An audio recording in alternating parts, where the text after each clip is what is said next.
ABS-CBN News and Current Affairs. Panig sa katotohanan, panig sa bayan. Karong adlaw sa maayong buntag Mindanao, mga angay i-check para iwas aberya sa biyahe karong ting-ulan. Sayron, ug lami ang cabbage soup for the rainy days. Atong tunan pagluto sa morning kusina. Sa News Patrol, kanhi leader sa transport group, gipusil patay. City Health nagpahimangno sa mga sakit nga hatod sa pagbaha. Ug mga residente sa Bangkiruhan gibisita sa sagip ka pamilya, dala ang regalo atol sa ilang piyesta.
Alas 6:28 na sa buntag mga kapamilya, bangon-bangon na. Ug dungan natong sugaton ang adlong Martes ug usa ka Maayong buntag Mindanao. Rise and shine sa ato mga kapamilya. Gwapo kayo nga to ang skies karon, no? Yes. Hernel, good morning sa ato mga kapamilya. Bangon na.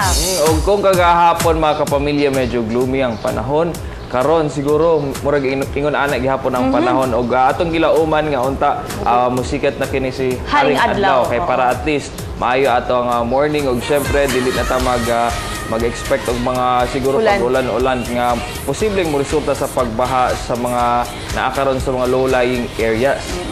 So karon Claude atong hisgutan ng panggobyerno kabalo ba ka nga magsugod sa ta sa good news. Good news sa karon. Nagkabalo ba mo mga kapamilya nga nag-una na gyud ang Pilipinas sa pagbatok sa korupsyon. Gani karong semana mag-host ang Pilipinas sa Global Parliamentarians Against Corruption kon GOPAC. Tambungan kini sa parliamentarians gikan sa 78 ka mga nasod. Yes, daga na kayo balaod like conduct of public servants and even ang declaration of public officials wealth nasay anti-graft law o pagmuntar sa sandigan bayan. Okay, og appeal sa mga local speakers sa maong summit sila Ombudsman Conchita Carpio Morales nga maghisgot sa anti-corruption measures og Teresita Herbosa nga maghisgot sa Anti-Money Laundering Council of the Philippines og Money Laundering and Bank Secrecy Laws.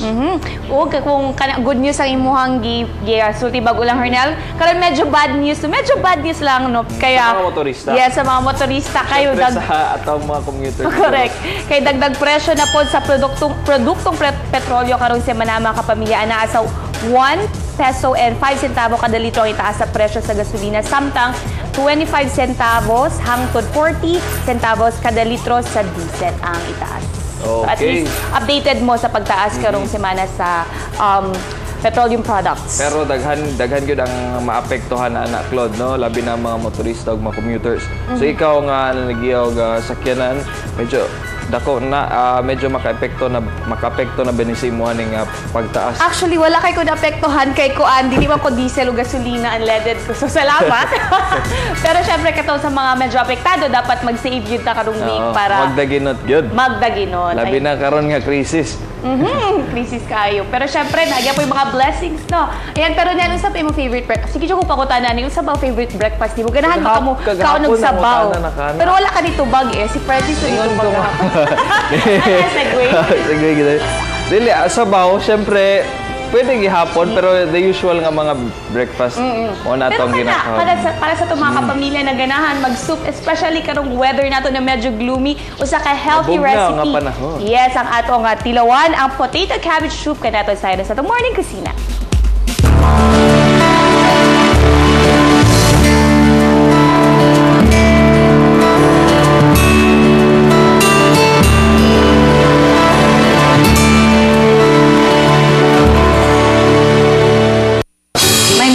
Mindanao. Ako si Mrs. Flor Eresmas from Vegan Hygienic Food House. Og mauni ang atong pagalutuon karon ang potato cabbage soup. Og mauni ang mga ingredients.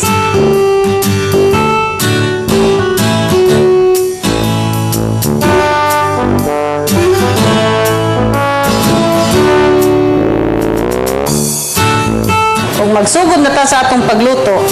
Atong itak-a nga atong kasirola og unahon nato paglunod ang luya.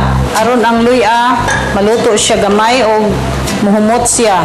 Og isunod nato ang bombay. Og ang sunod ang kamatis. Sunod nato ang tubig. Sunod ang patatas. Ug atong takluban, ug hulato nato ni siya maluto within 5 minutes. Ug karon naluto nato ang patatas, atong isunod ning sili espada. Og dried seaweeds. Ug sunod ato ang timplahan og asin. Unya ang cabbage. Ug atong isunod ang tuyo, soy sauce. Ug ang katapusan ang sibuyas dahon.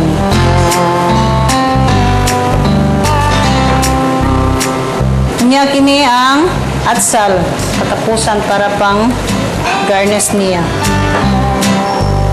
Og naluto na ang atohang potato cabbage soup.